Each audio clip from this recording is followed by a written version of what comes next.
Muito boa noite, pessoal. Hoje, 1º de abril de 2026, agora pelo horário de Brasília, são 18 horas e 28 minutos. Estamos iniciando a nossa transmissão histórica, aí onde estamos aí acompanhando, então, a missão Artemis II, diretamente, então, do Centro Espacial Kennedy, no complexo de lançamento 39B, na Flórida, nos Estados Unidos, com o veículo SLS da NASA, onde então aí estamos acompanhando a missão aí histórica rumo de volta à Lua.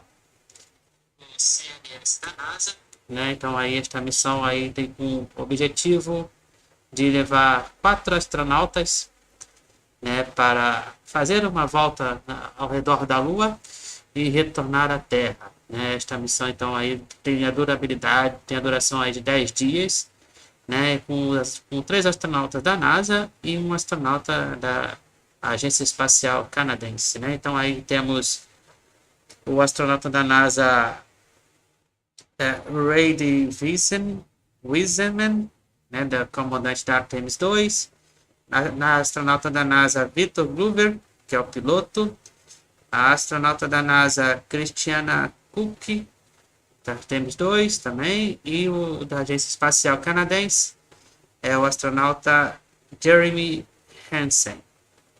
Então, eles são aí os primeiros astronautas aí, então, depois de mais de 50 anos, né, que vão fazer a viagem até a órbita lunar e depois retornar à Terra. Né? O horário do lançamento, então, aí está programado para acontecer às 19 horas e 24 minutos pelo horário de Brasília. Estamos aí com imagens ao vivo, né, aí dentro do CLS, dos preparativos, então, do CLS, né, aí temos aí as equipes fazendo, então, todos os preparativos, faltando aí 53 minutos para o lançamento, né, do CLS. Então estamos aí então acompanhando ao vivo todos os detalhes para vocês agora a partir deste momento, tá bom? Então, quem está acompanhando aí a nossa transmissão, peço que deixe o seu like, né, que é importante aí o like, e também aí a sua inscrição, né, que ainda não é inscrito no canal, né, deixe a sua inscrição também. Lembrando que este momento histórico aí, o mundo inteiro, então aí está de olho nesta missão aí, Artemis II. Lembrando que os astronautas estão já na nave Órbita, né, que está dentro aí do CLS, tá? Então são 4 astronautas que estão embarcados aí dentro da nave Órbita, né, que vai fazer então essa viagem de 10 dias ao redor da Lua e depois retornar à Terra. Certo? Agora, pelo horário de Brasília, são 18 horas e 31 minutos. Então, vamos ver então aí o áudio local da transmissão, tá? Vocês poderão seguir também o canal na rede social, lá no X, tá? E vamos seguir então com a nossa transmissão. O UPTV sempre mostrando tudo que acontece ao redor do mundo e na Estação Espacial Internacional. Troubleshooting and researching as we speak. With regards to the weather, we did get some good news there. Launch Weather Officer Mark Berger reporting to the launch director that the weather chances have now improved for the window. We are up to 90% go, which is great news. Então aí temos boas notícias sobre as condições climáticas aí no local do lançamento. Neste momento estamos com 90% então aí de chances boas para ter um lançamento com as condições climáticas lá na Flórida. Here in the launch area knows that is certainly viewable. They can see that by just looking up. So we're getting some good clearing as forecast. And then just a reminder for those people who are watching the launch from the nearby area that if you're watching on an internet-enabled device, just remember that there may be a little bit of a delay. Can't tell you how much of a delay, but since it's on an internet device, sometimes this broadcast might be a little behind what you're actually seeing. So just keep that in mind as you are watching. Don't wait to the last second to run outside if you're inside your RV or your camper. or your house. That's the latest here from the firing room. Of course, we'll keep track of that last battery issue. We'll send it back now to Megan and Nicole at the host desk. Two of them there had to be tethered to the inside of the white room, because obviously now we have detached the white room from the Orion spacecraft. Então aí temos aí a preparação da equipe, né, da NASA aí, né, fazendo aí então os preparativos para o An astronaut afraid of heights is a actually returação, né, uncommon, as we've learned today. da passarela então aí do CLS, né, que eles o CLS, né, como vocês podem ver. A gente está fazendo a desconectação aí da plataforma, né, que faz que liga aí então ao CLS. Faltando então aí 50 minutos para o lançamento, hein? Chegando a hora. Vamos juntos então retornar à Lua. Os preparativos então aí para o retorno à Lua. Sometimes it's just a sensor issue, sometimes it's a battery issue. So hopefully they figure it out. Então aí. And so if we can take a shot of the crew inside the Agora então capsule, estamos com 90% então de chances de condições climáticas boas para o lançamento. So we have Artemis II Commander Reid Wiseman. Então aí temos as imagens então da tripulação. Então aí a apresentação agora da tripulação também. He's been in space once before as flight engineer for Expedition 41 aboard the International Space Station from May through November 2014. During the 165-day mission, Reid and his crewmates completed more than 300 science experiments in areas like human physiology, medicine, physical science, earth science, as well as astrophysics. They actually set a milestone for station science by completing a record 82 research hours in a single week. He also served as chief of NASA's astronaut office from December 2020 to December 2022. His two daughters were out to wave goodbye to him as he made his way to the launch pad. And again, there's Reid's feet. Reid is the one sitting in the seat to the right, closest to our camera there. So looks like he's relaxed by the body language of his feet. Yeah, you know, I think they're kind of in a holding pattern, if you will, or a waiting period. So it makes sense that he's a little bit relaxed. He's also kind of just a relaxed person in general. He's wicked smart, but has a demeanor that keeps everybody calm, and so I Então think temos aí então as imagens dentro do Orion, da nave espacial Orion. On the left, and to his right, Artemis II pilot Victor Glover. Está aí dentro do CLS. É diferente da SpaceX, né? Que é tudo no mesmo nível, né? Na hora vocês podem ver aí o comandante, o piloto fica acima, né? E os auxiliares, então, da missão na parte de baixo. É uma configuração aí diferente. Quem está acostumado who served as a test pilot, racking up more than 3,500 flight hours in more than 40 different aircraft.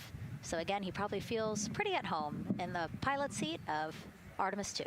Yeah, I think he does. He got to say goodbye to his wife and 4 kids.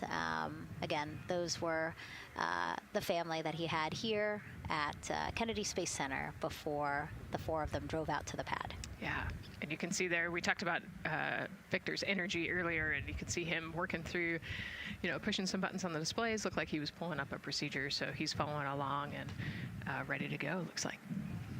And then mission specialist Christina Koch, sitting on the upper left-hand corner of the screen there, native of Grand Rapids, Michigan, was selected to the astronaut corps in 2013, same class as Victor. Served as flight engineer on the International Space Station from March 2019 to February 2020. During that time, she set a record for the longest single spaceflight by a woman with a total of 328 consecutive days in space. How cool. She also participated in the first ever all-female spacewalk. And before becoming an astronaut, Christina helped build space science instruments and led scientific fieldwork in some of the most remote environments on the planet. Her hobbies include surfing, rock climbing, and community service, yoga, and photography. Go ahead, NCD. There's a couple of suppressed overvolt messages. We're going to go ahead and clear those off your screen. We see them and we copy. All right. NASA test We're director. still working here, trying to get through everything. So we're getting close, and then trying to talk that other issue that we just picked up a little bit ago. But I think work-wise, we're doing really well. Sounds good, NTD. We're doing great on board. Glad to hear it. NASA tech director. Vamos lá, pessoal, vamos bater o recorde aí de transmissão aí desta missão aí, né? Vamos aí tentar bater aí pelo menos 100 likes aí nessa transmissão, né? Nesse momento histórico. Aí, né? E subir um pouquinho, né? Também os inscritos, né? Vamos lá. Sei que vocês conseguem aí dar essa forcinha aí pra nós aí. Né? Lembrando que este canal é um canal de uma pessoa só, então vocês sabem que aqui eu faço tudo este canal. Certo, pessoal? Então vamos lá, 45 minutos aí para o lançamento. Estamos aí dentro da nave Horário. Estamos aí terminando então de acompanhar a apresentação da tripulação. Hoje aí com 4 astronautas, sendo 3 da NASA e 1 da Agência Espacial Canadense. Lembrando que o horário do lançamento é daqui a pouquinho aí, 19 horas e 24 minutos, tá? Lá diretamente do complexo de lançamento 39B, na Flórida, nos Estados Unidos. Lá no Centro Espacial Kennedy.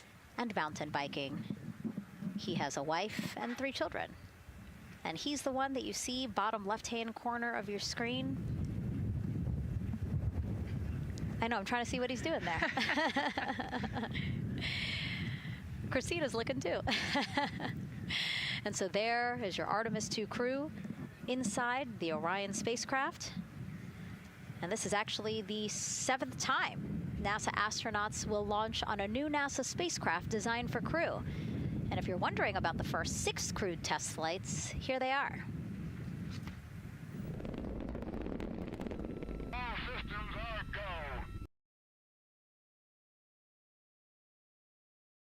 Já estamos acompanhando então uma vinheta agora, né, aí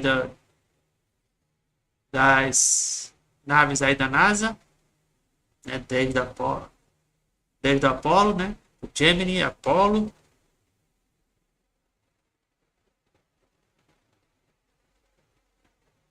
E aí o ônibus espacial, saudades do ônibus espacial. E aí, chegando então até a Dragon. Da SpaceX. E aí temos a da Boeing.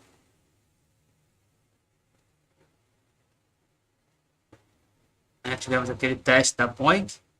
E agora o Orion. Christina and Jeremy. It is really surprising, honestly, to hear that through all these decades, through all these launches we've had, this is only our 7th new vehicle that we're testing for crew. Yeah, you know, we have so many different missions that we think about and we talk about, but really Chegando, 7 vehicles that we've tested and that we're flying. You know, I like to think of Nós temos as imagens aí do SLS, né, que é o foguete que tanto está levando os astronautas dentro da nave Orion. You know, an airplane that gets tested and then flown has thousands of data points, and so really spaceflight is always going to be. Estamos nos aproximando então da contagem de menos de 42 minutos. Especially as we put humans on rockets that we never have Então aí before, para or o for the lançamento. 7th time we start a new vehicle and a new mission. Just getting word now that White Room closeouts are complete, and so the closeout crew is preparing to leave the pad. It's exciting stuff. We are making Vamos aí então no good time, aguardo. and the closeout crew is doing really well. 41 minutes, 43 seconds and counting until the opening of our window. A dentro de instantes aí a parte então da plataforma de lançamento aí será evacuada, né? Está sendo evacuada neste momento, como vocês podem ver. Então as equipes, a equipe da NASA então está deixando já a plataforma, né, de lançamento. Então estamos aí acompanhando toda a trajetória aí a partir de agora então da Artemis II.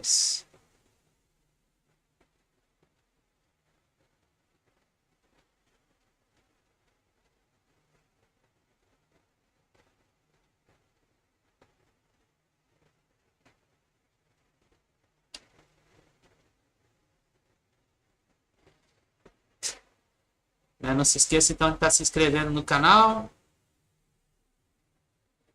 curtir e comentar, né? Compartilhar aí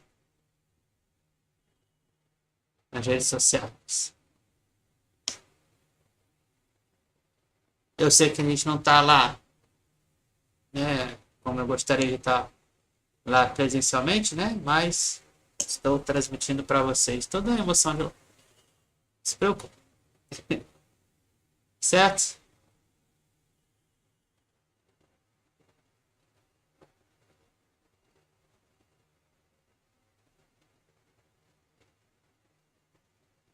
Então vamos seguir aí acompanhando tudo aí para vocês. 40 minutos para o lançamento, hein? 40 minutos.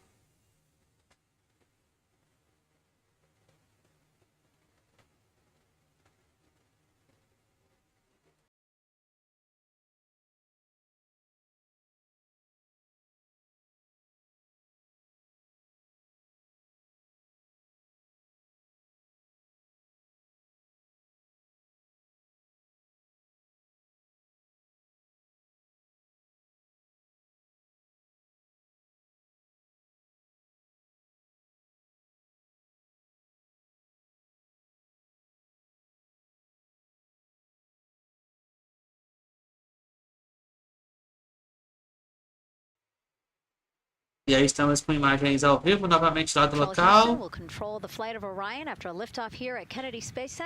Estamos aí com tela dividida então em Centro Espacial Kennedy e Houston.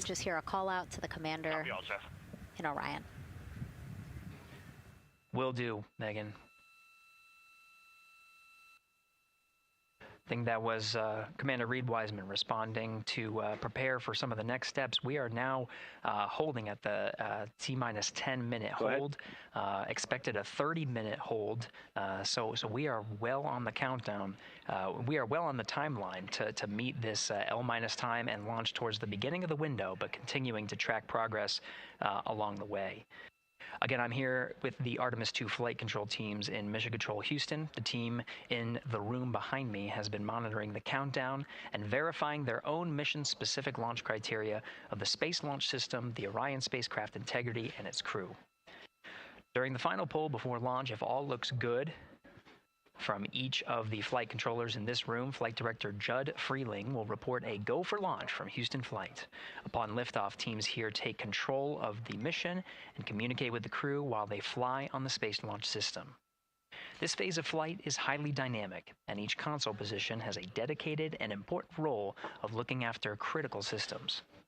You'll hear calls from Capcom and NASA astronaut Stan Love in this room to the Artemis II crew as milestones are reached during the more than 8 minutes of powered flight on the core stage. Liftoff and ascent are just the beginning. This room will be staffed around the clock over the next 10 days to oversee every moment of the mission through splashdown.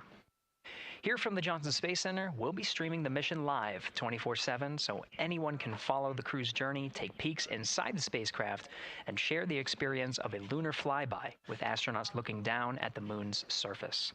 Teams here have been rehearsing tirelessly in simulations to throw every conceivable and inconceivable scenario their way. We are ready and eager to begin the Artemis II mission. Still milestones to come as we continue the countdown, but we'll be right back with you during the ascent phase of today's flight. With that, Megan, I will send it back over to you at the Space Coast. Thanks so much, Gary. Under 37 minutes until the opening of our 2-hour launch window, 6:24 p.m. Eastern. I've never been more excited for a time. But why don't we send it back over to Megan Carter with the moon board to learn more about what happens after ascent. Absolutely. I am definitely also getting excited. Things feel like they're starting to pick up a little pace here. A lot is about to happen within the first 10 minutes of launch, but what happens after those first 10 minutes? Let me take you over here to my mission map so we can kind of jump ahead and let me explain a few things. So, our main engine cutoff is going to stand for MECO, and that is essentially where the rocket's job is done, and it is then going to turn the propulsion duties over to our ICPS. That stands for Interim Cryogenic Propulsion Stage. Don't try and say that too many times fast, but the ICPS is going to be right here, and that's our in-space propulsion. About 50 minutes into, after about 50 minutes into launch, it is going to conduct that first burn, and that's going to be the perigee raise maneuver. Essentially what that is going to do is going to raise the spacecraft from a lowest point of Earth just a little bit higher into space, and then they are going to conduct that nice path that's going to set them on that nice circular path around the Earth.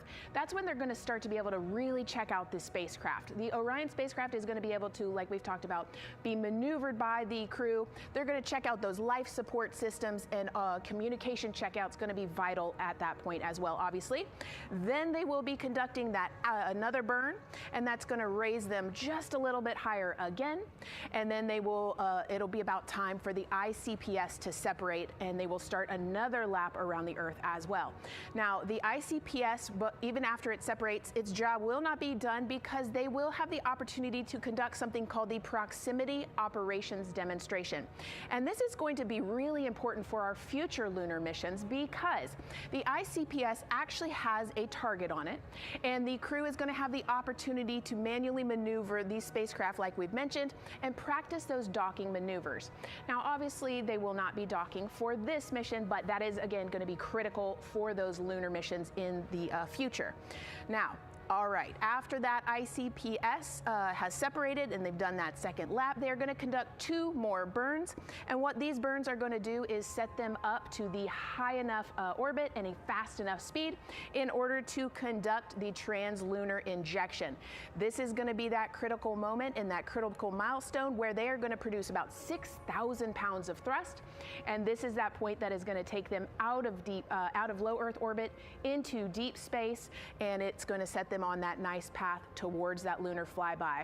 And I know we have talked a little bit about why this could be a record-breaking flyby and journey to the moon. And with that, I'm going to turn it back over to Megan so she can tell us just why. Yeah, she's talking about the distance record set by the Apollo 13 astronauts in 1970. They were 248,655 miles away from Earth, and this Artemis II crew might surpass that on flight day 6 when they fly around the moon by more than 4,000 miles. Yeah, it's a long ways. It's tough to fathom 250,000 miles from Earth, right? I mean, space, the space station is only 250 miles, and so we're going, I don't want to do the public math, but we're going much further than that. But it's important, right? Because we want to get back to the moon. We want to see the surface. We want to see the far side of the moon. And the way we do that is by breaking distance records. Yeah, and the exact distance record depends on exactly when they launched, like the time, the day. So we'll learn more as we go into this 10-day mission with the Artemis II crew. But here we are, 32 minutes, 50 seconds and counting from the opening of our launch window. Feels really, really surreal here as more and more people come to gather on the press site lawn here at Kennedy Space Center. Why don't we take a look at this video that we have here? Some familiar faces who wanted to wish our Artemis II crew a safe journey. Reid, Victor, Christina, and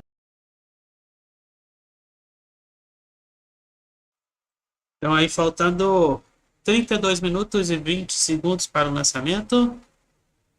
Estamos aí acompanhando então aí todos os momentos, o momento histórico aí da missão Artemis II, com o lançamento do SLS, diretamente então da NASA, no Centro Espacial Kennedy, na Flórida, nos Estados Unidos. Depois aí de pouco mais aí de 50 anos, estamos aí novamente então aí fazendo o retorno, nos programando então aí para o retorno à Lua. Ainda não será o pouso, só será apenas nós vamos dar então uma volta ao redor da Lua, certo? Não será uma volta completa, será uma meia volta aí ao redor da Lua, na sua órbita. Vamos ver então o lado oculto da Lua e retornar à Terra, tá certo? Como então a NASA anunciou, teremos pela primeira vez na história também a live diária, 24 horas aí então aí dentro dessa jornada, que vamos acompanhar até o momento do splashdown, que será então feita na costa da Califórnia depois de 10 dias. 31 minutos para o lançamento. mission builds. Again, we are hoping to land astronauts on the surface of the moon in maybe 2 years. So yes, we are looking around the moon on this lunar flyby mission to see where we might park. Thank you, Roywood Jr. Okay, and as we look at this live view of the rocket on the pad, there is a spectacular place here at Kennedy Space Center to watch launch from, and that's the Banana Creek viewing area. Why don't we go back there where the crowd is excited, and Leah has the best assignment ever talking to people who are super excited about being here for Artemis II. Oh my gosh, Megan, you talk about the excitement being palpable. I'm telling you, everybody here on pins and needles as we get just about half an hour away from launch. I've been walking around talking to people, and I'm just struck again and again by how many people are here from across the agency. I want to introduce you to just a small portion of the people across NASA who have been supporting this mission. Patty Ortiz, NASA Armstrong Flight Research Center, Orion Program. Orion. Kathy Graves, Glenn Research Center, Office of STEM Engagement. Here we go. David Alexander, NASA Glenn Research Center, Office of STEM Engagement. Jennifer Becerra, Johnson Space Center, the Office of STEM Engagement. Here we go. Right back here. Where are you from? I'm from NASA Glenn Research Center, Joseph Pinakitis. Joseph, here we go. Wes Furman from APL. Maria Arredondo from Headquarters, Next Gen STEM. Mark Robinson, Stennis Space Center, Commercial Space. Amira Flores, Armstrong, Office of the STEM Engagement. Molly Kearns, NASA Glenn, Space Communications and Navigation. Matthew Pierce, Goddard Institute for Space Studies in New York City. Here we go, and right over here. Lauren Ring, Ames Research Center, Data Integration. So we're coming together. We're one big NASA team, one big NASA family, and we have one major message before we launch tonight. Okay, guys, what are we going to say? 1, 2, 3. Go!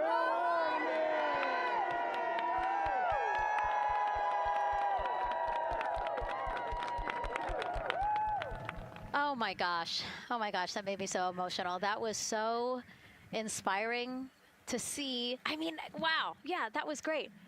I mean, just to hear everybody say their position, what they're doing to support this mission is amazing. And I'm sure this was something that really rang true and resonated with NASA's Administrator Jeremy Hansen, again, to see the workforce come together to do the work and then to be here for launch. So why don't we actually go over to him now with our Jasmine Hopkins at one of our other viewing locations. All right, Megan, thank you so much. The energy here on the balcony is honestly becoming electric as we get so close to launch. And now we are thrilled to welcome NASA Administrator Jeremy Hansen.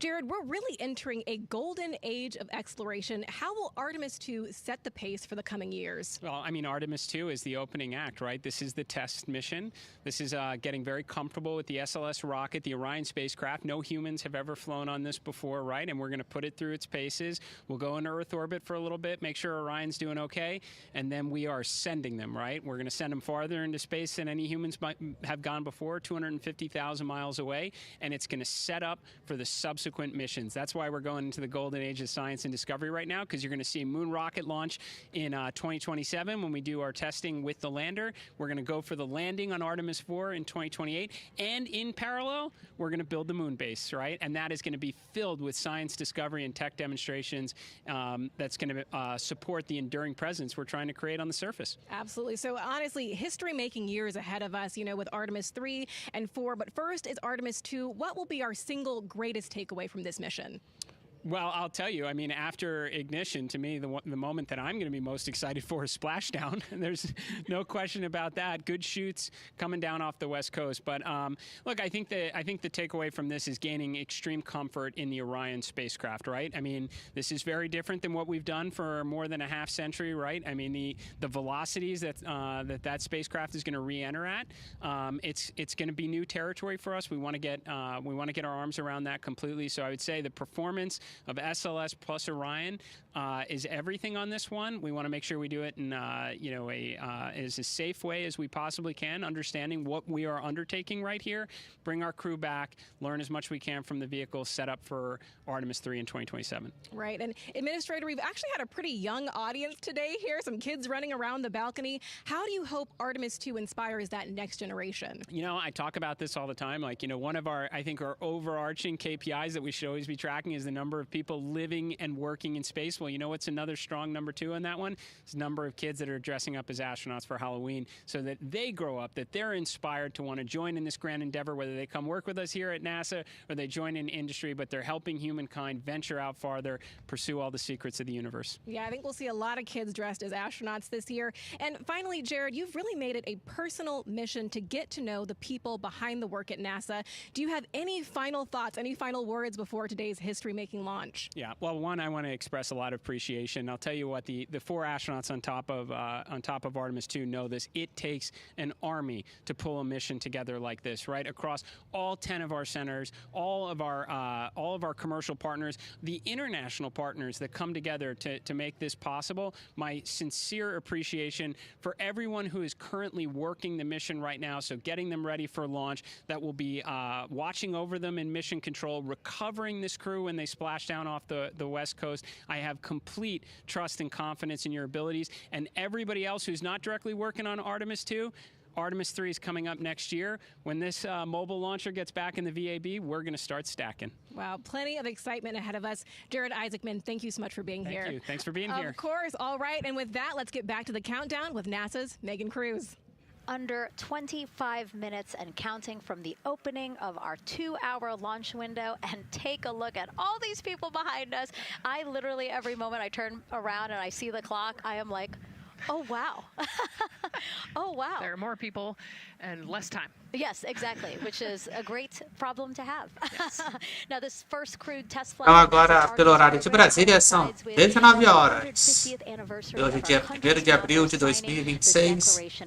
Faltando então aí 24 minutos para o lançamento, né? Lembrando que na verdade não é bem 24 minutos para o lançamento, né? Como ela falou, 24 minutos aí então para a abertura da janela de lançamento, né? A janela de lançamento então aí que são aí mais ou menos 2 horas, né?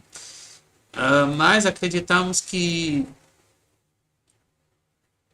seja lançado então logo no primeiro momento aí, né? Estamos com 90% de chance para o lançamento lá no Centro Espacial Kennedy, na Flórida, dos Estados Unidos, no complexo de lançamento número 39B, lá na Flórida. E lembrando que o splashdown, depois dos 10 dias, né, de viagem, ocorrerá então aí na Califórnia, né, na costa da Califórnia.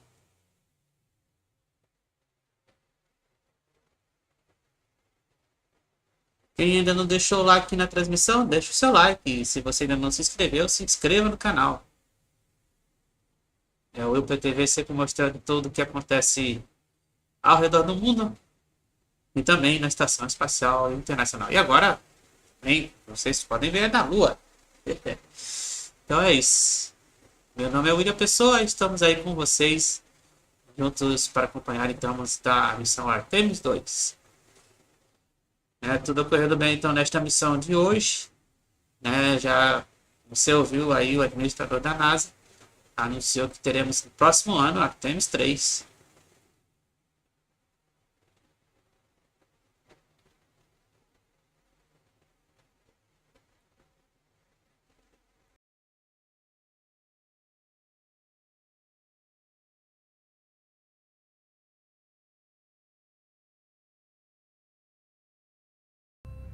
"22 minutes, 15 seconds and counting from Artemis II, NASA's boldest test flight in a generation. The crew has said this often, that they hope it inspires children around the world. And recently, a group of kids here at Kennedy Space Center got a surprise of a lifetime while watching that rocket roll to the launch pad."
U.S. Space and Rocket Center here, Huntsville, Alabama, waving to the Artemis II crew sitting right there inside Orion.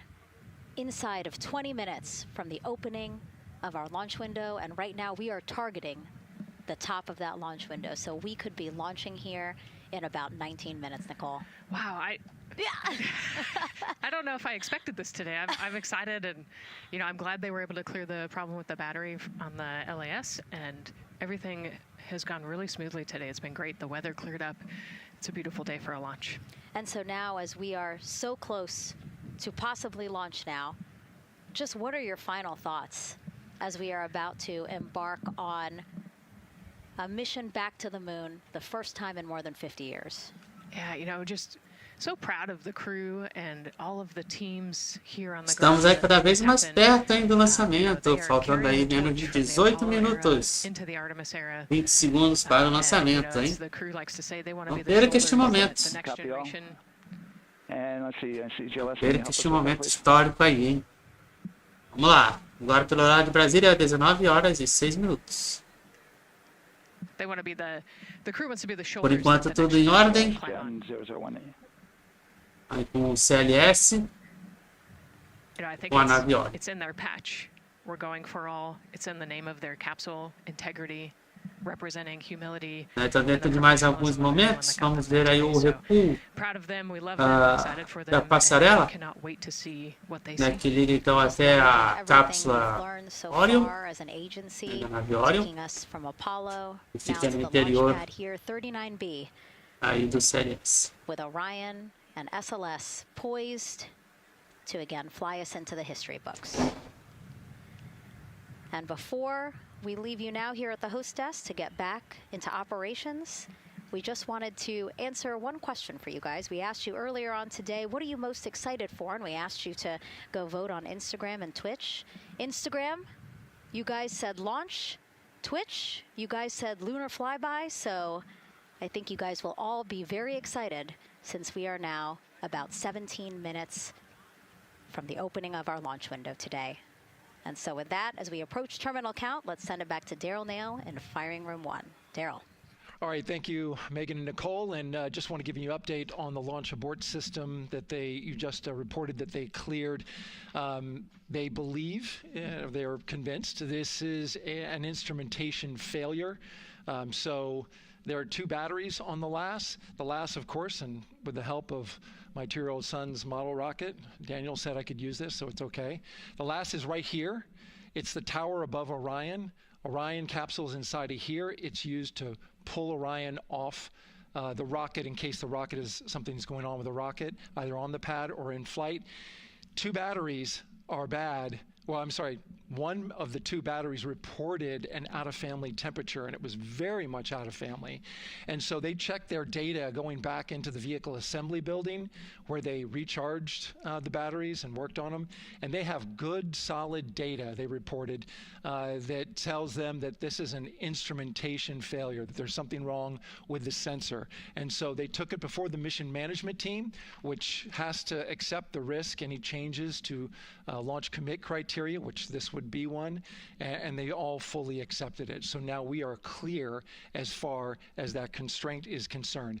And one quick thing as we count down now, we are getting into the final minutes before liftoff. There's a 2-hour window. We haven't quite set the T0 yet, but this is a list of the cutouts. There are 150 cutouts that are included for this 2-hour launch window, and that's important. They're in very small print. That's important because there's basically 16 minutes inside this window that they cannot launch. And these are because of small things flying in orbit. There's a lot more things in orbit than there were back in Artemis I when we had 35 to 40 cutouts. For that reason, because of these 156 cutouts, they're going to be managing the launch window as we go forward. So they may have to wait out one of these cutouts. They range in time between 2 seconds to 23 seconds, but you'll hear the NASA test director talk through that. We're getting ready to merge that loop from NASA test director Jeff Spaulding.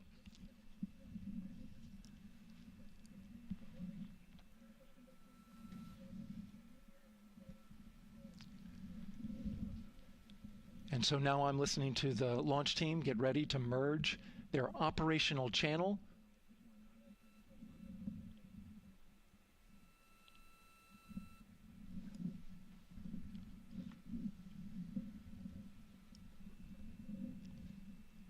We're now entering one of the most consequential phases of launch day, and that's terminal count, the final 10 minutes. And OTC, NTD on 212 for comm check. Good comm. How me? I hear the same. STC? GTC? GTC is on 212. All right, copy that. NASA Test Director Jeff Spaulding confirming communications with his team.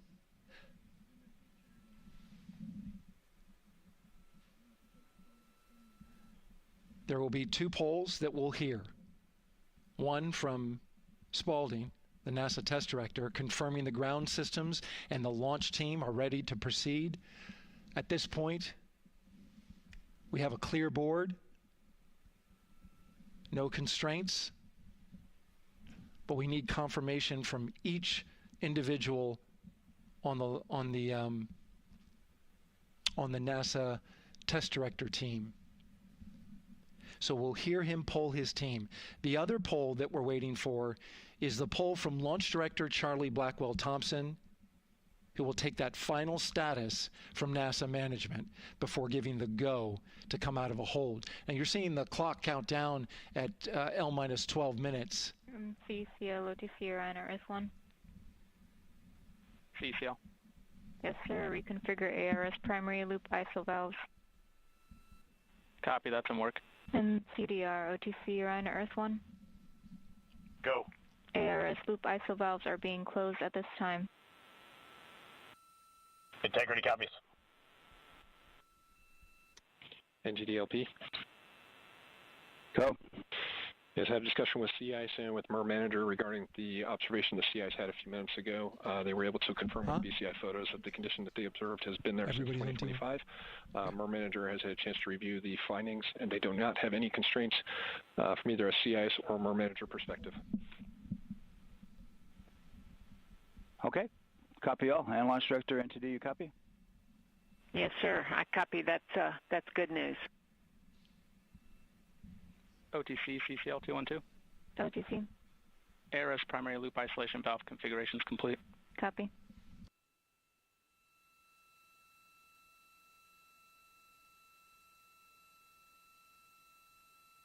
And CGLS NTD, cancel pending, please. GLS copies, and that's complete. All right, and for all personnel, we got a little bit more work to do before we pick up the clock, and we're about a little over a minute from getting to T-minus 10 minutes, but we've canceled the resume time there, and then we'll pick it up after we get through all of our work and anything else that we need to do to get through the remainder of count. So we'll continue working that to get to our T0 today. So when we get to about 50 seconds from now, we'll extend that hold. CVSE OTC. CVSE. 400, 290, looking to verify that we are configured for ascent. Yep, give me about 2 more minutes. I'm going to start CMA2 streaming. Copy.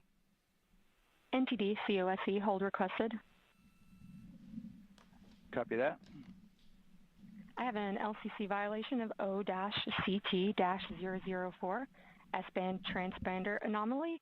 This was a transient LCC violation, so transponder 1 had a demodulated SNR estimate that went down to 2 dBm when it should have been between 10 and 13. It is now back up to 12, but we did lose that for just a moment.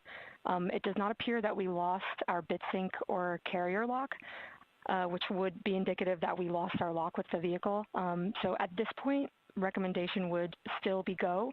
However, we do have a pre-planned contingency procedure if we want to look at that. But again, this is transient, so we're back in. E faltando 10 minutos aí para o lançamento, né? Estamos aí no tempo de hold. Então aí vamos ver aí o que vai acontecer, né? Se vai termos scrub ou não. Could I get a repeat on the affected LCC, please? Yes, ma'am. That's going to be O-CT-004. Thank you.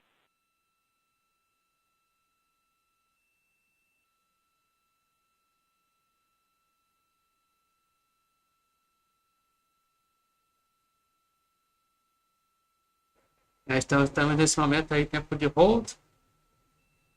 Nós estamos aguardando aí o que vai acontecer, né? Faltando então 10 minutos para o lançamento. Tá?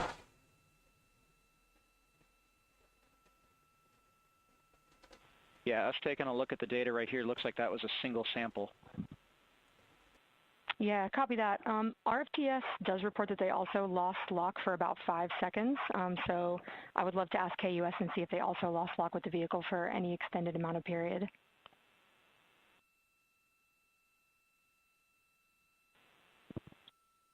And COSE, while we're doing that, these are 1/10 hertz measurements, correct? So we would have had to lose it for over 10 seconds to get a second sample? Yes, sir, that's correct. It is 1/10 hertz. Yeah, so from our perspective, the allowance is effectively up to 30 seconds, up to 3 samples based on the 1/10 hertz. This is not an LCC violation, I believe. Yes, sir, I would agree with that at this point. Copy that. We're checking with KUS on 232. I don't think they have 212 access. We're trying to verify, but it sounds like they have a loss of lock as well. About 2 seconds. Okay. And I guess for both KUS and COSE, do we have lock now? That's affirmed. We do have lock for COSE.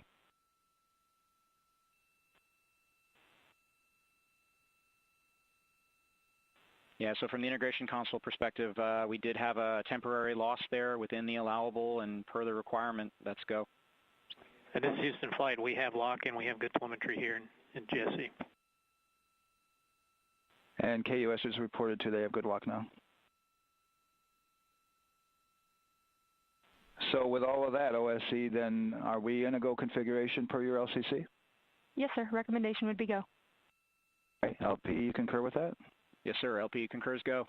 And Launch Director? Yes, sir. Launch Director concurs go. All right, and I'm going to go ahead and just verify everybody has everything else complete, Launch Director, and if we do, we'll be ready to pick up the poll at that time, unless there's something else. Então, para quem está chegando agora na nossa transmissão, né, faltando 10 minutos aí para o lançamento, no primeiro período de janela de lançamento, às 19h24. Tivemos então aí o momento de hold, né? É o tempo de espera, né? Não sabemos ainda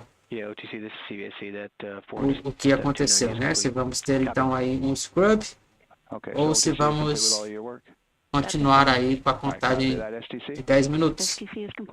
And GTC? GTC is complete. Okay, excellent. All right, and LPE, just want to verify we have de acordo com as informações aqui, aparentemente aí tivemos uma anomalia. Tá? Tivemos então uma anomalia dentro da, não sei se foi da Orion ou se foi aí do CLS. All right. And for all personnel, this is the NTD conducting the Artemis II launch readiness check. Verify ready to resume count and go for launch. OTC. OTC is go. Estamos aí então verificando aí no pool de lançamento, né? Para ver se está tudo em ordem, né? Para voltar então Safety console. The safety console is go. a contagem regressiva. LP is go. RTD. RTD is go. Houston Flight. Houston Flight is go. Rock. Estamos aí no range. And Cruise go. Copy that. Thank you, Reid. And Launch Director, NTD, our launch team is ready to proceed at this time. All right, NTD, I copy all. At this time, I'll perform my poll. Attention on the net. This is the Launch Director performing the final poll for launch, verifying no constraints, and go for launch. EGS, Program Chief Engineer. Artemis Chief Engineers are go. Copy, thank you. EGS, Chief Safety Officer. The Artemis CSOs are go. Copy, thank you. Range weather. Launch weather is go. Thank you, LWO. And Artemis MMT Chair. MMTs go. Thank you, John. And Integrity Launch Director. Good air, Charlie PLT. Thank you, Charlie. This is Victor. We are going for our families. MS1. This is Christina. We are going for our teammates. MS2. This is Jeremy. We are going for all humanity. All right, Charlie, your Artemis II crew is go for launch. Full send. I copy that. Reid, Victor, Christina, and Jeremy.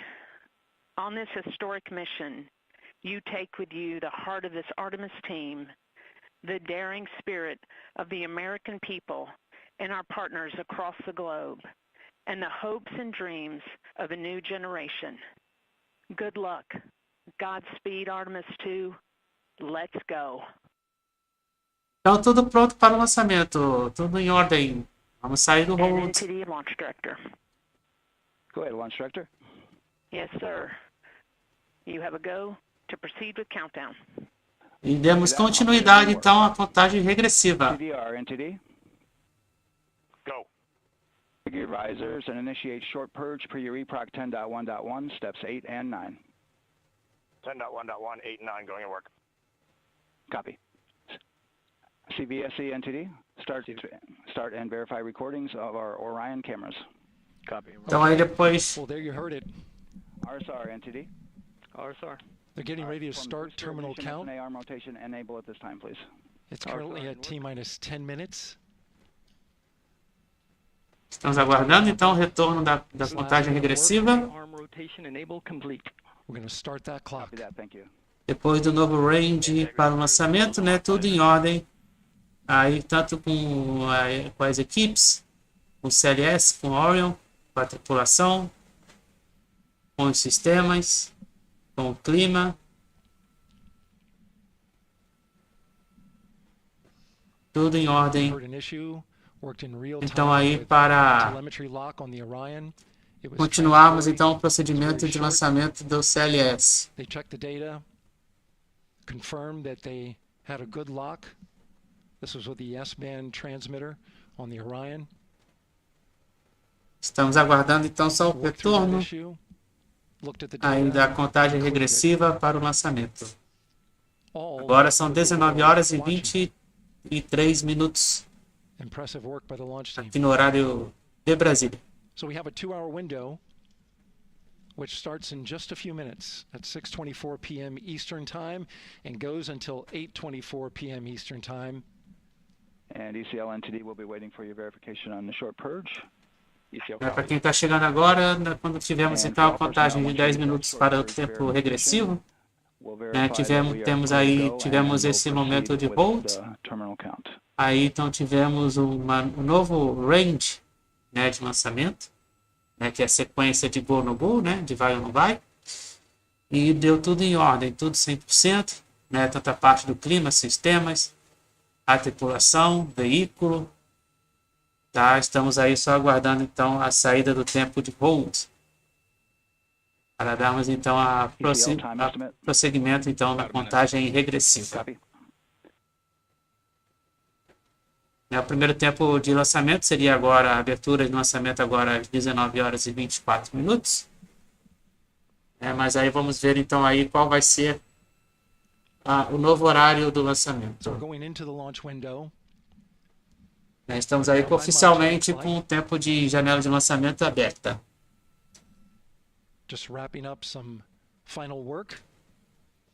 O mundo inteiro está de olho agora neste momento.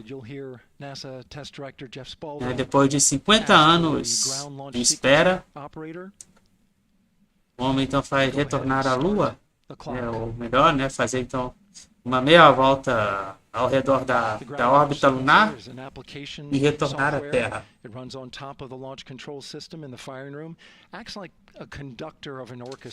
Neste momento histórico que estamos vivendo hoje, dia 1º de abril de 2026. Com a missão Artemis II. Missão tripulada aí com 4 astronautas, 3 da NASA e 1 da Agência Espacial Canadense. Dentro deles, então, temos uma mulher e um astronauta negro também. All right, and we're clear from cutouts.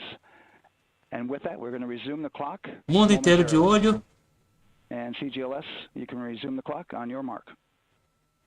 Estamos aguardando então a nova marca aí para o lançamento. 2, 1, mark. E estamos de volta com a contagem regressiva. Saímos de volta. Saímos do tempo de hold. E voltamos aí com um tempo de 10 minutos. Então aí novo tempo de lançamento às 19 horas 35 minutos. 19 horas e 35 minutos. Então aí temos lançamento confirmado. If everything goes nominally, NASA Test Director Jeff Spaulding, who's directly managing the launch team, and Alex Vandelos, the GLS operator who closely tudo em ordem então aí com o veículo, com a tripulação, com as condições climáticas no local.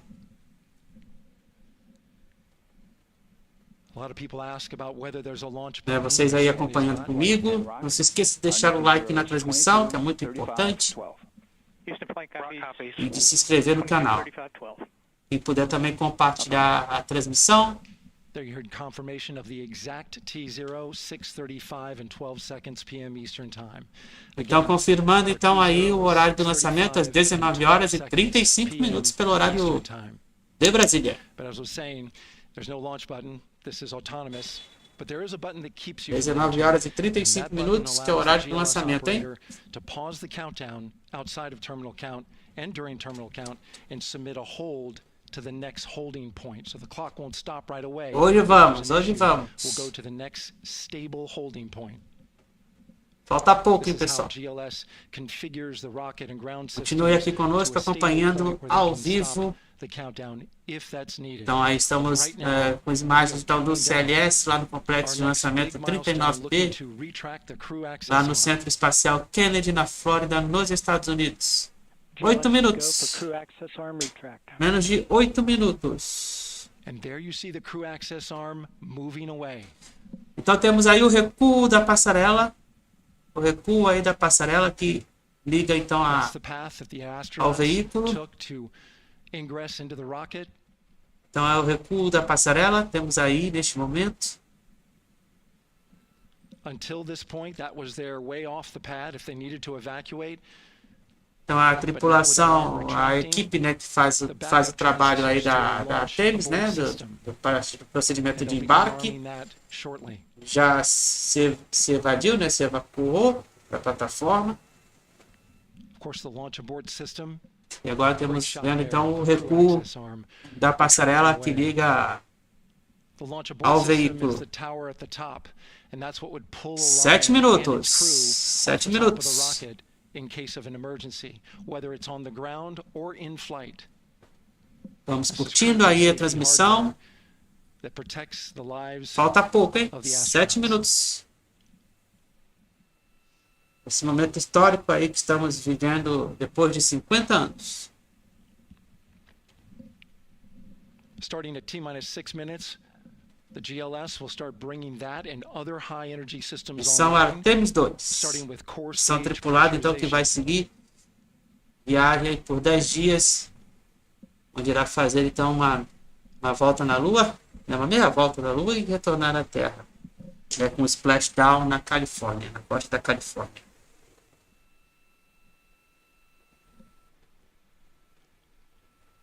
Weather is 90% go. The range is go. All systems are go. Vamos seguir em loco lá então aí com a Flórida, né, para vocês aí acompanharem todos os momentos. Faltando menos de 6 minutos. That means the replenish valve for the liquid hydrogen tank has now closed, and that tank is beginning to pressurize to flight levels because that hydrogen is naturally boiling inside the tank. We'll get the liquid oxygen tank a little later in the count. Now the team is waiting for verification that, if needed, the Artemis II crew could use the launch abort system to pull Orion safely off the top of the rocket in an emergency. Let's listen in for that call. GLS verifies last capability available. And CDR, do you copy? CDR copies, last available. That's great news, and you heard the NTD verify that with the commander of the mission. GLS is go for FTS arm. Now work is being done to arm the flight termination system. This is so the range safety can send a flight termination command if the rocket flies too far off track. There's a brief built-in delay so the launch abort system has time to pull the astronauts to safety first. GLS is go for LH2 high flow bleed check. All right, the high flow bleed check. That's so the cryo team gets verification that the RS-25 engines, all 4 of them, are in the proper temperature range for launch.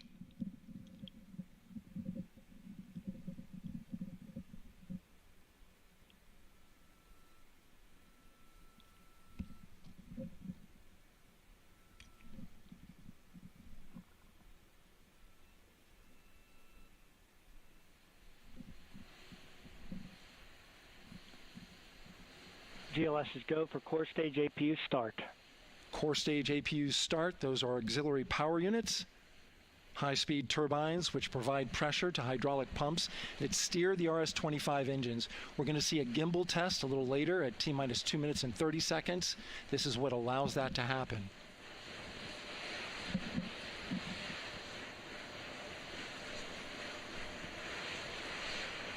Coming up in about 20 seconds, we're listening for go for purge sequence 4. That's a helium purge of the 4 core stage engines downstream of the propellant valve. This gets all the air and moisture out of there.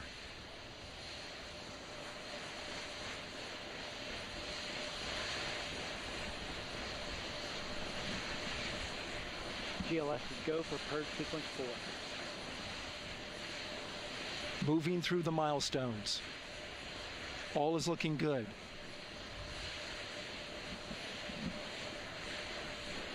Coming up in just a few seconds, we're going to get that thrust vector control actuator test. This is a gimbaling of the engines.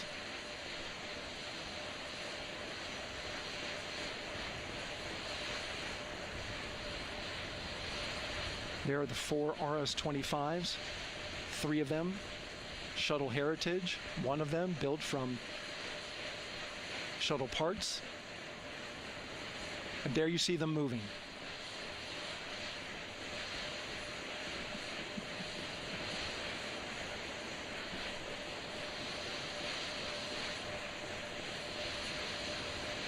Now we're going to start moving the power from both the upper stage and the lower stage of the rocket to internal, taking ground power away and now going to battery power. GLS is go for upper stage to internal power.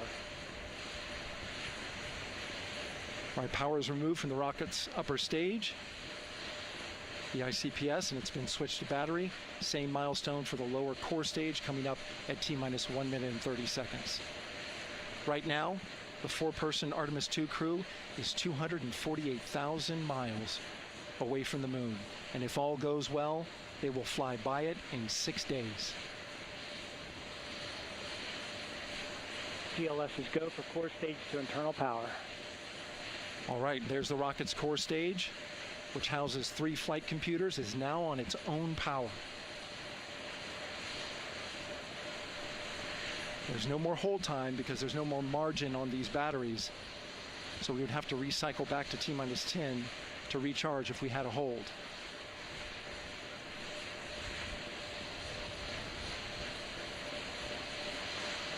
One minute.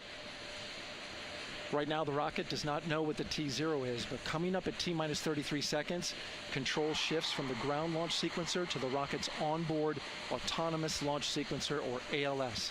The rocket will count itself down, but honor any holds that could come from the ground. Now, shortly after liftoff, Houston will take control of the rocket, and my colleague Gary Jordan will take over commentary. GLS is go for ALS.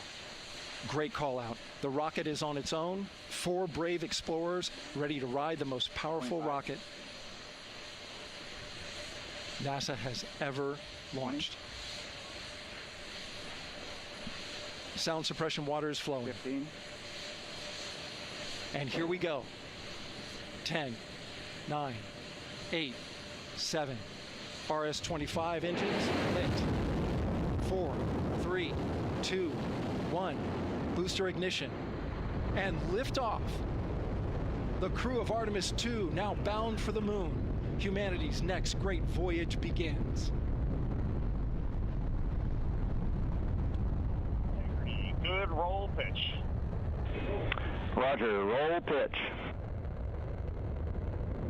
Houston now controlling the flight of Integrity on the Artemis II mission around the moon.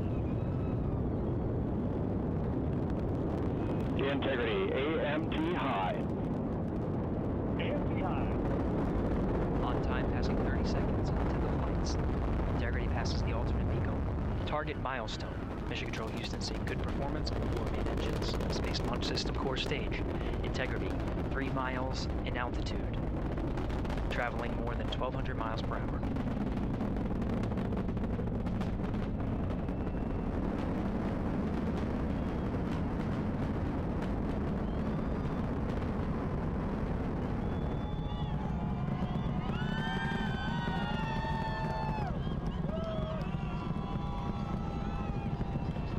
Mission elapsed time, passing 1 minute, approaching max Q. On, Ponce de Leon. Stan, we have you loud and clear on Ponce de Leon. Have you the same. Communication signal transfer confirmed as Integrity and its crew go supersonic. Approaching 90 seconds into the Artemis II mission. Integrity is 14 miles in altitude, 8 miles downrange, traveling more than 2,600 miles per hour.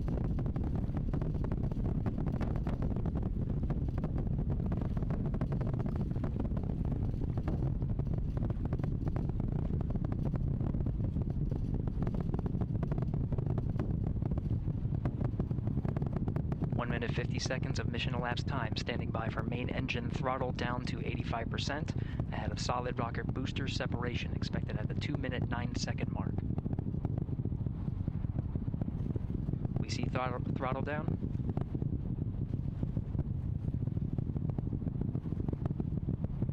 Confirmed separation. Main engines throttling up, guidance converged.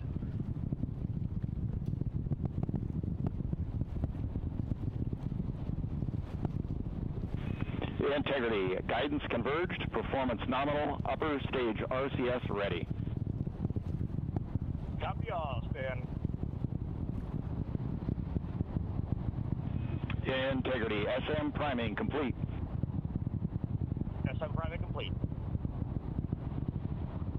2 minutes 45 seconds of mission elapsed time into the Artemis II mission. Thrusters on Integrity and upper stage confirmed in a ready state ahead of service module fairing separation.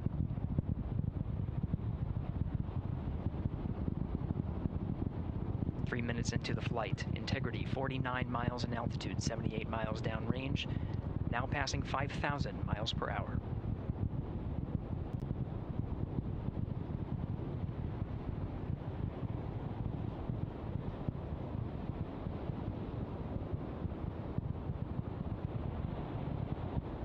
Standing by for launch abort system jettison. Houston Integrity, good last jettison, great view. Copy jettison, Team Eco 8+02. We see the same on board, Stan. And Houston has you loud and clear on Tidris at the Kármán line. Outstanding, Stan, we have you the same. 3 minutes 50 seconds into the flight of Artemis II, Wiseman, Glover, Cook, and Hansen cross the boundary to space with good comm checks. GPS signals acquired after last jettison now working on internal checks to verify accuracy. Flight Dynamics Officer analyzed the time of main engine cutoff, confirmed at 8 minutes 2 seconds, time of MECO.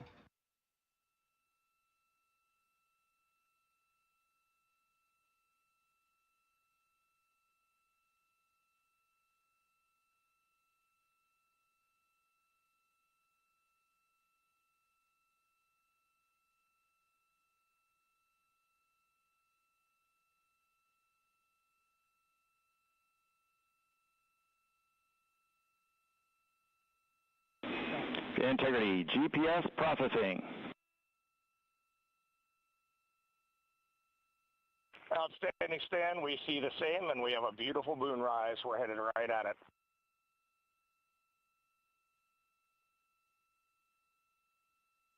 Approaching 5 minutes into the flight, Commander Reid Wiseman confirms he has visuals of his destination. GPS guidance, navigation, and control software finishes internal checks and sends to navigation channels.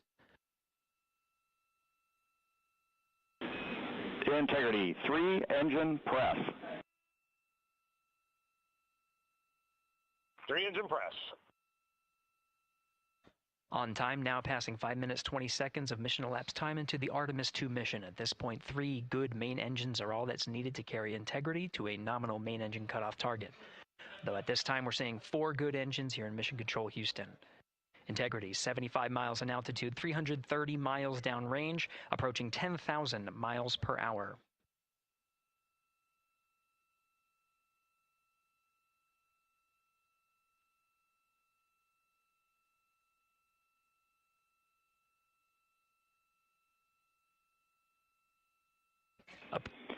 Integrity, looking good at 6 minutes.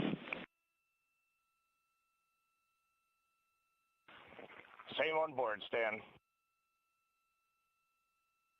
Good trajectory and engine performance. Booster officer will soon report the shutdown plan to Flight Director Judd Friedling, expected at the 7-minute mark. Integrity, 78 miles in altitude, 460 miles downrange. Integrity, expect nominal shutdown. Integrity copies nominal shutdown.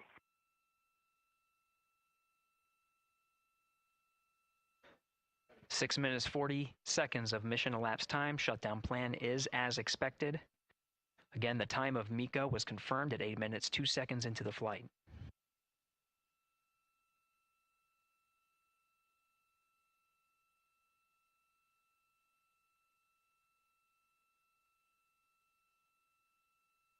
Seven minutes of mission elapsed time. Throttling down as we approach the abort once around option. Milestone at the 7-minute 30-second mark. Now 84 miles in altitude, 650 miles downrange, traveling more than 15,000 miles per hour. Integrity, AOA open. AOA open. The window is now open for an abort once around option that would target splashdown in the Pacific Ocean. Still following nominal ascent at this time.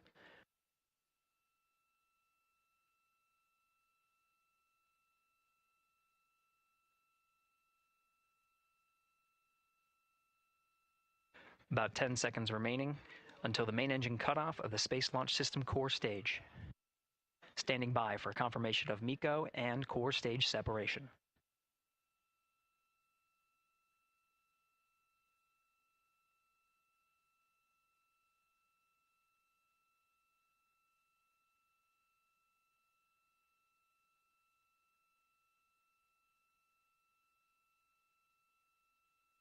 Integrity and nominal MECO, core stage separated.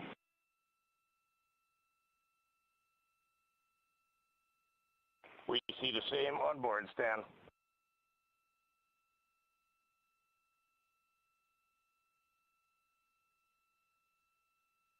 Eight minutes 40 seconds into the flight, we have a nominal main engine cutoff heading in the right trajectory on the way to swing around the moon. Core stage has separated, done its job. The Space Launch System upper stage, the interim cryogenic propulsion stage, or ICPS, still attached to the Orion spacecraft.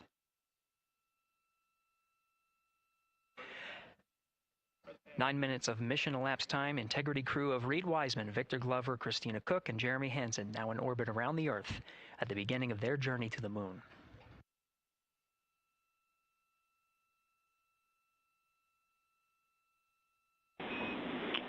Integrity Houston, looking ahead to PRM numbers so far per the pad.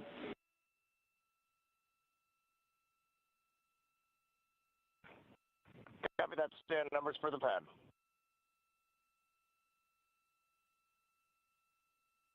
Capcom Stan Loves Now reminding the crew that the perigee raise maneuver time of ignition is as expected prior to booster ignition. That time being 49 minutes, 50 seconds of mission elapsed time.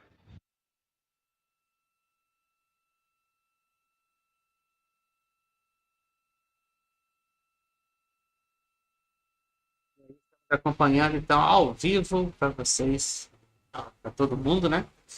Então aí tivemos o lançamento realizado com sucesso às 19 horas e 35 minutos. Então do CLS, né, no complexo de lançamento número 39B, desculpe, lá na Flórida, nos Estados Unidos, né, pela missão Artemis II. Integrity, good. NEDs deploy. Estamos aí indo bem aí, agora com a nave Orion. Good, NEDs.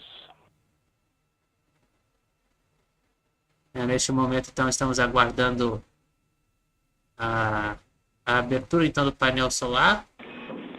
And Integrity Houston for PWD set, just a reminder, halfway open on the second. Nós já estamos aí com 11 minutos já de missão aí percorrida. We copy that, halfway open. Estamos então aguardando então o momento da abertura dos painéis solares da nave Orion. Passing 11 minutes of mission elapsed time. Here, overhearing the conversation between Capcom Stan Love and Commander Reid Wiseman, already passing some milestones. We have a good nozzle extension deployment system. That is confirmed, complete. We also have the visors are confirmed up. Now past the dynamic phase of flight, that is ascent. Their launch and entry suits that provided them an extra layer of protection. Now not as needed. They're going to raise those visors. And later in today's mission, they will begin to egress or get out of the suits to begin some of their initial tasks of activating some of the systems aboard in the Integrity spacecraft. It's passing 12 minutes of mission elapsed time. Again, the perigee raise maneuver that's targeted near 50 minutes of mission elapsed time, 49 minutes, 50 seconds. That's what the crew is going to be working towards. The Commander Reid Wiseman, pilot Victor Glover will focus on preparing for that milestone. In the meantime, mission specialist Christina Koch and Jeremy Hansen will start some of the activation of environmental control life support systems. You may hear confirmation of their activation over the Orion to Earth communication network.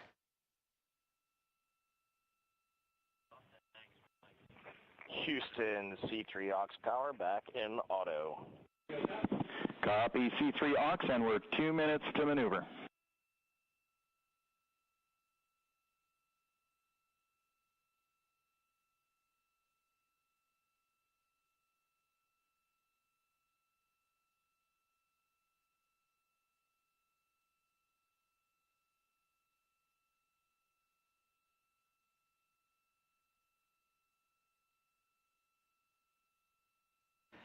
"13 minutes and 30 seconds of mission elapsed time. We're going to continue to follow the crew of the Artemis II mission. They are beginning their journey around the moon to verify the systems that will take us to its surface. An incredible ascent. Artemis II is underway. Reid Wiseman, Victor Glover, Christina Koch, and Jeremy Hansen begin their journey to the moon. Still milestones to come up as we await solar array deploy and the critical burns that will get Integrity into high Earth orbit around the Earth before engines are fired to get us around the moon. We'll keep tabs on Integrity and its crew from here in Mission Control Houston. But for now, we're going to send it back to you, Megan and Nicole at the Kennedy Space Center. Very jealous to hear how the launch experience was over on the Space Coast. Yeah, Gary, if people are just joining us, welcome back to the Space Coast, where we just saw Artemis II lift off 14 minutes ago. And wow, what an amazing launch, and an emotional one, too. As soon as the rocket lifted off, Nicole, you had tears in your eyes, I had tears in my eyes, and we had all these people around us cheering. It was amazing. Yeah, the energy was wonderful. I mean, it was a beautiful launch. You know, we've got 4 friends and family members headed to the moon. It's pretty amazing. Yeah. How does that make you feel as someone who, you know, is an astronaut as well, but also, as you said, friends? Yeah, so proud of them. You know, man, we don't have the words in the English language to describe this kind of an event, and pride, love, so many emotions. You know, they are truly breaking some barriers, and hopefully, you know, as Gary just said, they've got a long day ahead of them, so wishing them well on everything. But so far, what a beautiful launch to watch. Yeah, to be returning to the lunar orbit in more than 50 years.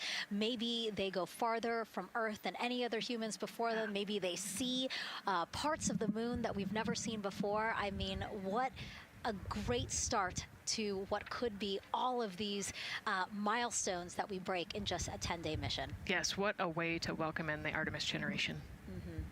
Yeah, how do you feel? I mean, we saw some beautiful shots we were covering of course, the rocket, of course, the Earth falling away as we continued up into our ascents, but also some of those crowd shots where we saw young and old just emotional, overcome by this history-making moment. Man, we are going back to the moon for all, and we saw that today. We saw that in all the crowds. And yeah, you guys just saw that view, the sunrise or sunset, I guess. They just made it over the crest of the Earth, and you could see the sun peeking over. One of my favorite views from space. And I can't imagine what they're looking at now, and I can't wait to see what they're looking at in about 5 or 6 days. Yeah, and you know, I know a lot of people are like, you know what, I'm surprised this launched on the first try, because we know, like any little thing, we have to be keeping safety in mind, and we want to make sure we're ready to go. But we were ready to go, and I think it surprised a lot of people. What a wonderful surprise on this Wednesday evening. It did, you know, and it kind of surprised me as well. But you know, it's just a testament to the team here that has been working so hard on Artemis. You know, Artemis 1, we learned a ton of lessons. We learned a ton from the wet dress for Artemis 2. We were able to go in, fix those things. We even had a couple mishaps today, not mishaps, but a couple, you know, anomalies today that the team creatively came up with solutions for. It's just a testament to the teamwork that gets us to the moon. And so we can continue to watch Christina, Reid, Victor, and Jeremy on their way now to the moon in Earth's orbit, and awaiting the next in-flight milestones, deploying Orion's solar arrays. So why don't we get back in with Mission Control and Gary. Hey, thank you, Megan. Again, we're following along in the action. It is a long day. They have a number of procedures they need to get to immediately in their timeline. And Integrity Houston, cross-tie is on board per the ETSI-DEM. We copy, Houston. Thank you.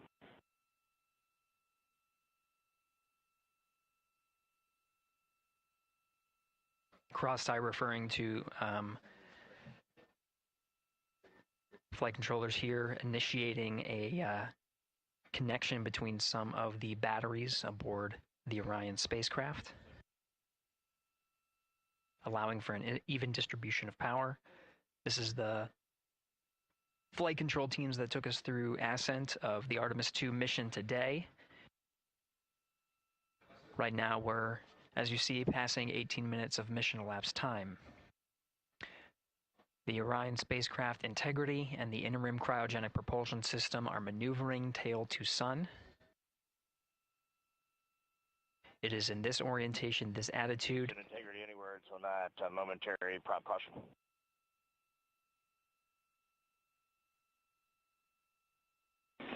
And Reid, no action. We're looking at it.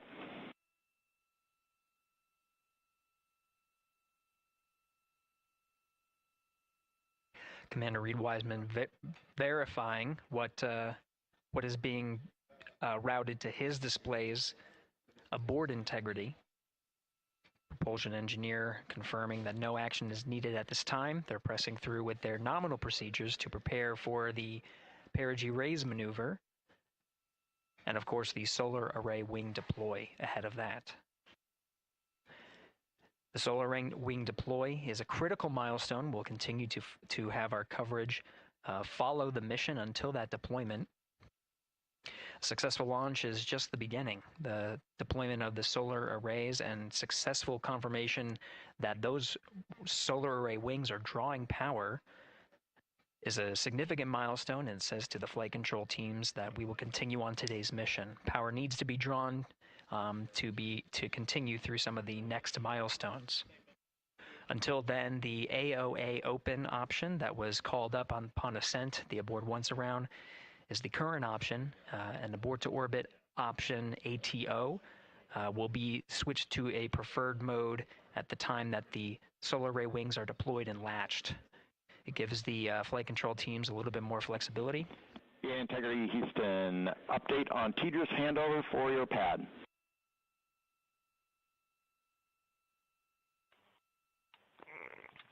Give us just 1 minute. And Stan, you can read it. Ike is ready to copy. Roger. TDRS handover east to west expected 1 second earlier at 5:1 minutes 26 seconds.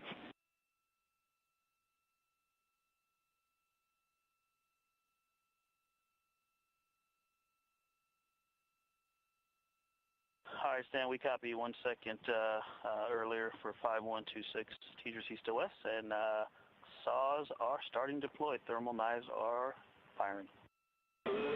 We concur. Thanks for the report.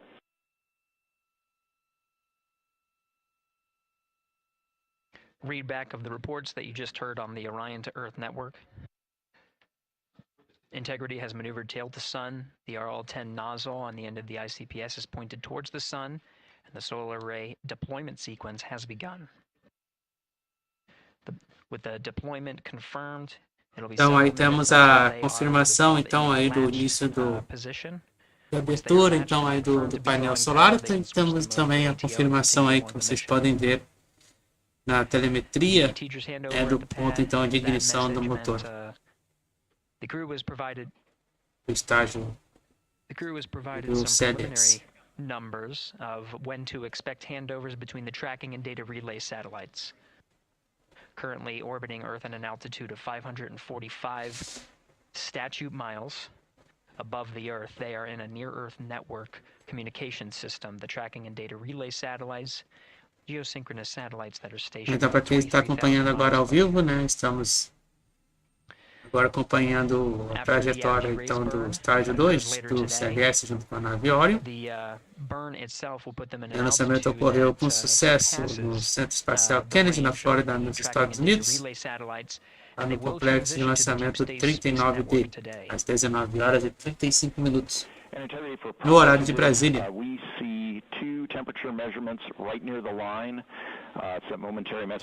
Então, esta missão tripulada, né, tem o objetivo de fazer uma viagem ao redor da Lua e retornar à Terra.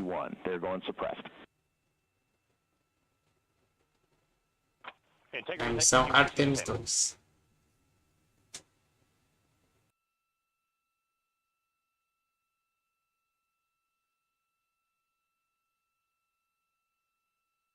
Estamos aí no aguardo, então, da confirmação da abertura de todos os painéis solares da Orion. Até o momento o veículo segue normal. Estamos aí com mais de 23 minutos de missão percorrida. That began at 5:35 and 12 seconds Central Time, 6:35 and 12 seconds p.m. Eastern Time. Right now, the orientation you're seeing from our aero visualization that translates some of the telemetry that we're getting from the spacecraft and puts it into a model so you can follow along on some of the milestones that we are following here. The RL-10 nozzle that you see at the left end of your screen, though it is currently not firing, that nozzle is pointed towards the sun, and the solar arrays are currently deploying. From this visualization, they look fully stowed in a position. Integrity, we are happy to report that Jeremy has the O2 sensors on. Copy O2 sensors. Integrity,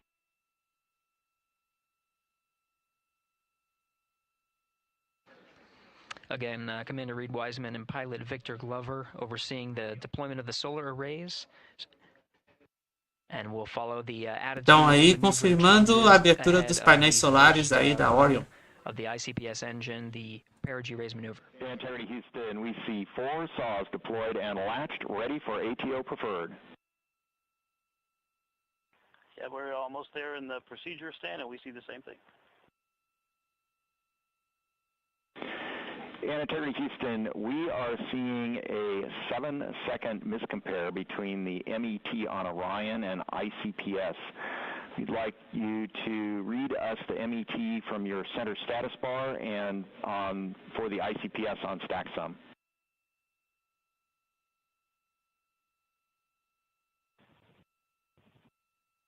And Stan, we see a absolutely precise alignment. MET 25, 14, 15, 16, precisely aligned with ICPS MET.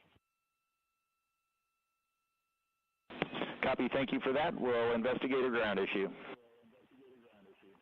And Houston Integrity, ATO preferred set. Copy, ATO preferred.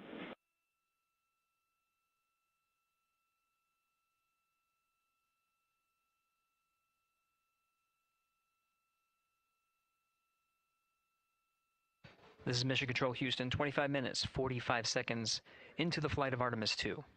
We have confirmation that all 4 solar array wings are deployed and latched.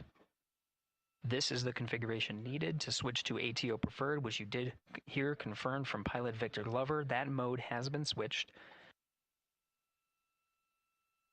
There's also a discussion with Capcom Stan Love and Commander Reid Wiseman about the alignment of the MET clocks on the Orion spacecraft and the ICPS. Commander Reid Wiseman confirmed the clocks are in sync, no issues, they're going to investigate it on the ground.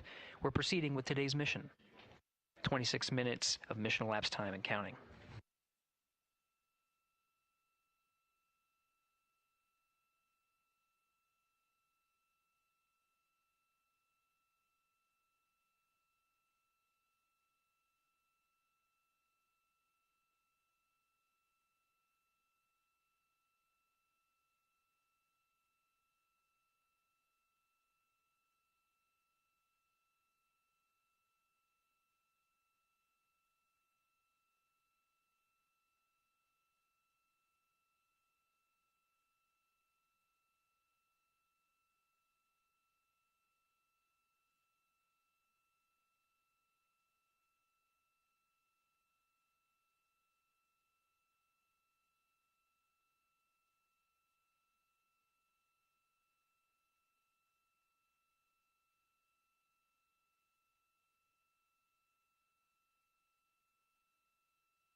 This is Mission Control Houston. We're approaching 28 minutes of mission elapsed time into the Artemis II mission. At this point, we've had a successful liftoff from the pad at 5:35 p.m. and 12 seconds p.m. Central Time, 6:35 and 12 seconds p.m. Eastern Time. We've had a good main engine cutoff, core stage separation, and a good trajectory to begin today's mission. Right now, the spacecraft has maneuvered tail to sun. We're standing by for another maneuver to maneuver into the burn attitude. This is where the RL-10 engine of the ICPS is pointed in the correct orientation for the perigee raise maneuver. We did hear confirmation that the perigee raise maneuver time of ignition has been confirmed per the pad, which means it was the predicted time prior to liftoff. Integrity for GNC, we're taking channel 1 to unfiltered and to BFS. Okay, Stan, we're watching. Go ahead.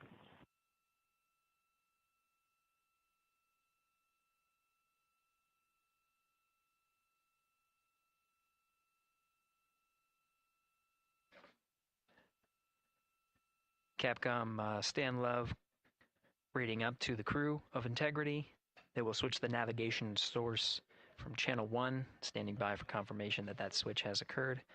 Pilot Victor Glover will receive confirmation when, and as at least watching to confirm that that switch has occurred. Again, E aí estamos só na guarda aí da confirmação depois aí da desligamento então do segundo estágio, do SLS, e também da separação do óleo. Nós estamos aí então com 30 minutos de missão percorrida. We did have a successful deployment and launched of all 4 solar array wings. Até o momento então tudo em ordem. The configuration needed to commit to the perigee raise maneuver.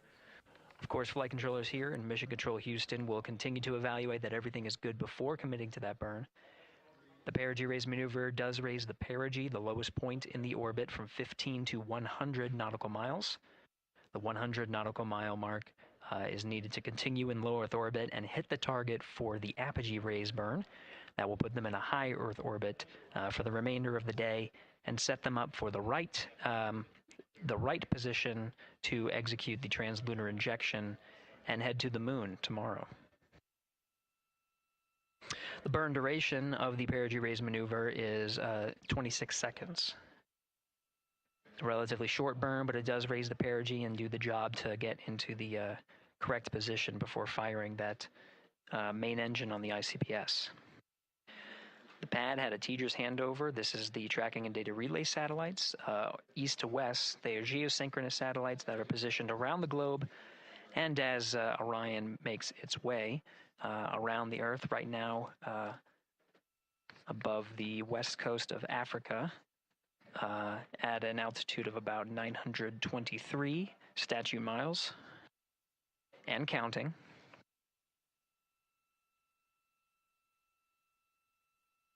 The perigee raise maneuver is not executed at the perigee.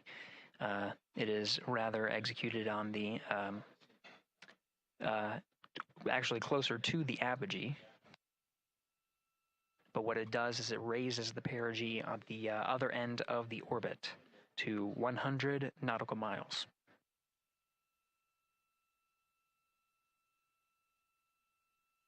The 26-second duration burn does not conflict with the time that they've reported of the tracking and data relay satellite handover from TDRS east to west. Again, geosynchronous satellites that are used not only by Integrity today, but the International Space Station as well.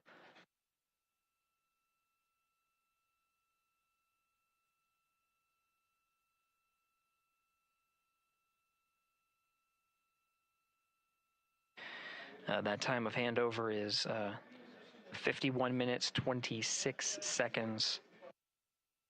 Plenty of margin before the perigee raise maneuver cutoff happens, and the trajectory is analyzed to see whether it was a good burn. A good burn means that the burn was performed as expected and sets the trajectory on course for that 100 nautical mile perigee target mark.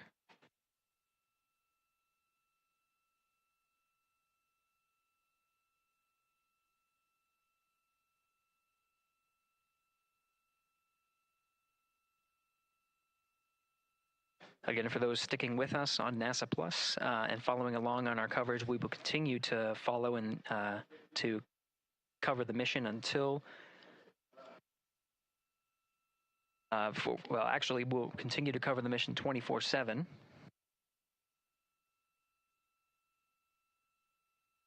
But we'll wrap up our coverage here shortly. And now that solar array wing deployment has occurred on NASA Plus and Amazon Prime. Again, we will continue coverage 24/7 at the NASA YouTube channel. For those that want to see all of the upcoming milestones, there are select times where we will be coming back to NASA Plus and other streaming platforms. You can go to nasa.gov to find the latest on when to find those activities. Given that this is an operational mission, we do want to make sure that we are maintaining transparency in the mission and providing you all the information on what's happening in space as Reid Wiseman, Victor Glover, Christina Koch, and Jeremy Hansen head on their mission around the moon.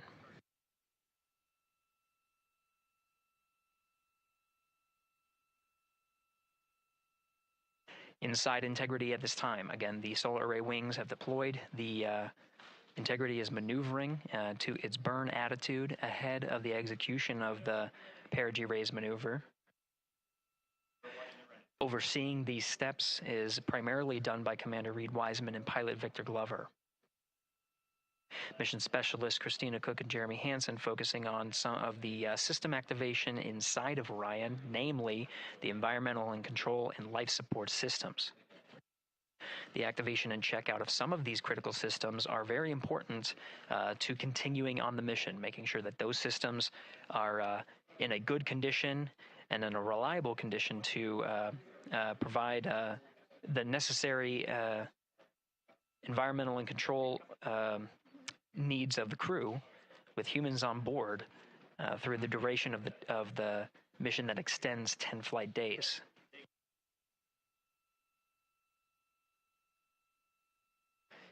We're standing by for an update to the perigee raise maneuver time of ignition.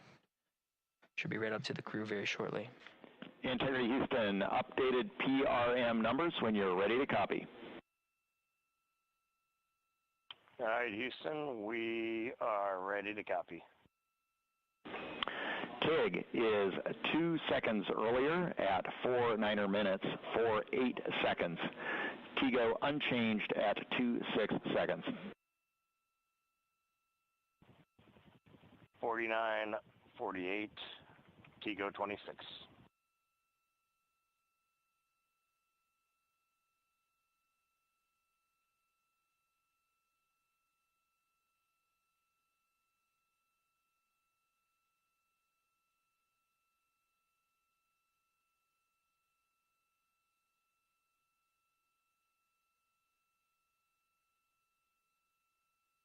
This is Mission Control Houston. With that update, we are approaching a little more than 13 minutes from the time of ignition of the perigee raise maneuver. That time updated to be 2 seconds earlier was 49 minutes, 50 seconds of mission elapsed time. We'll now move to 49 minutes, 48 seconds. The duration of the burn, that's what was referred to as the TGO, will still remain at 26 seconds. Relatively short duration burn, again, just raises the perigee of the orbit today.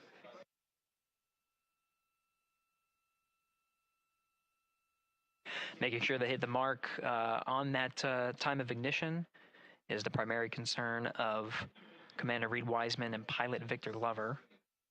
Mission specialist Christina Koch and Jeremy Hansen inside activating those environmental control and life support systems.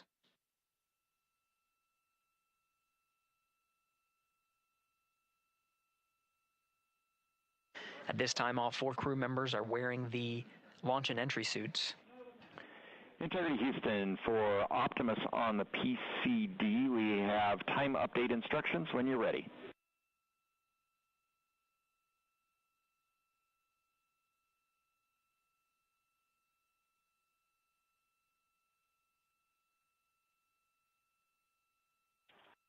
And Houston, Integrity, we copy.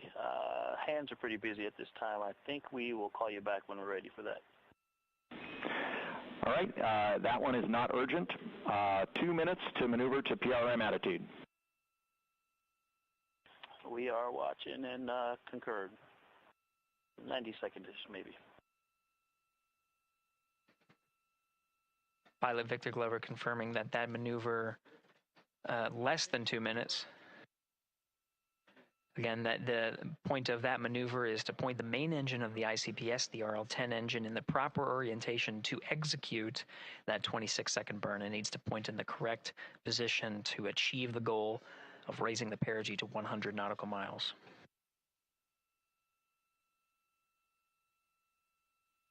You heard some of the environmental control system activations over Orion to Earth. Jeremy Hansen activated the O2 sensors. They'll be measuring the cabin of Orion.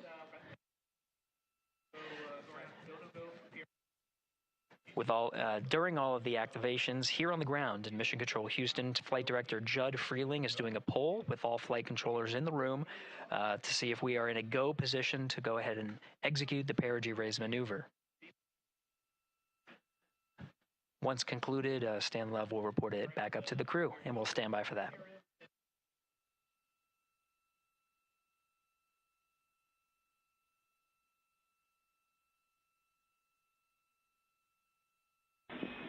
Integrity Houston, MCC polls go for PRM pending attitude and saws.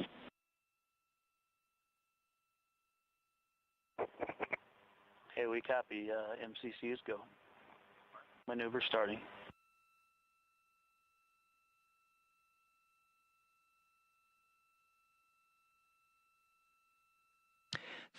Minutes of mission elapsed time. The maneuver to the burn attitude has begun. The maneuver also is paired with reorientation of the solar array wings that have been deployed.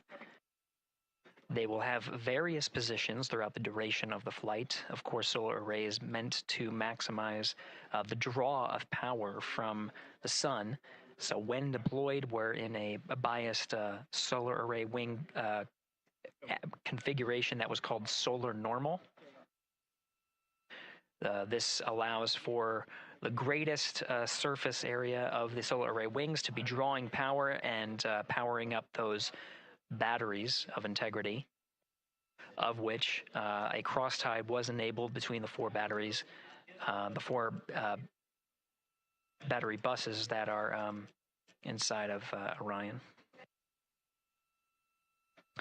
However, for the perigee raise maneuver, the solar array wings will be put into a position to take on the loads imparted by the ICPS main engine when they execute the 26-second burn. You can see in the animation here, the solar array wings are in motion, and the attitude is being reconfigured to point the engine in the correct direction, those solar array wings being pointed forward.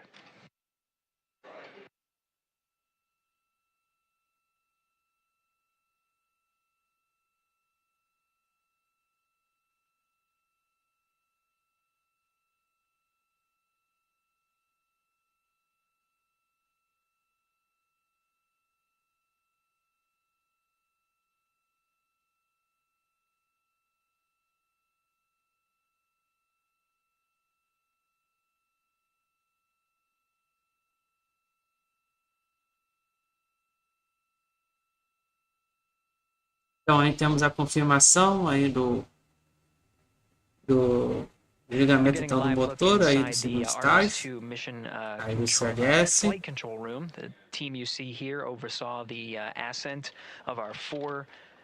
E aí estamos aguardando então a sua separação. 6:35 and 12 seconds p.m. Eastern Time.